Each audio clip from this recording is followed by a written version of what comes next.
আচ্ছা শোন, বন্ধু হিসেবে তোর আরেকটা উপকার করতে আমি ভুলে গেছি। জাস্ট ওয়েট, আসতেছি।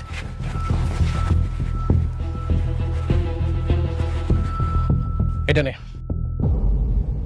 এটা তোর এখন বড্ড উপকারে আসবে, কারণ আজকের পর থেকে তো তুই একটা ফকির, কিছু করে খাইতে পারবি না। করলা কি? আরে ধরো একটা ব্যবসার জিনিস ফালাই দিতে হয় না। ব্যবসা হলো লক্ষ্মী, কি বলো তোমার?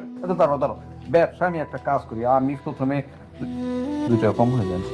আচ্ছা, এই 20 টাকা দিয়ে দিয়ে আমি ফরি করে দিলাম। মানে আজকাল তো ওই যে ভিক্ষা দিলেও মানুষ 10 টাকা দেয় না, আমি দিয়ে দিলাম। যা, তুই খুব তাড়াতাড়ি বড়লোক হয়ে যাবে। রাতুল, তোকে আমি রাস্তা থেকে তুলে এনে আমার ম্যানেজার বানিয়েছিলাম। যোগ্যতার চাইতে দ্বিগুণ স্যালারি দিয়ে আমার কোম্পানিতে জব দিয়েছিলাম। তুই আমার সাথে বেইমানি করলি। সত্য, সবসময় শুধু জ্ঞান দিস। এসব তোর জ্ঞান দেওয়ার কথা না, আমার একদমই পছন্দ না। কানটা ঝালাপালা করে ফেলছিস। তুই যা, এখান থেকে চলে যা।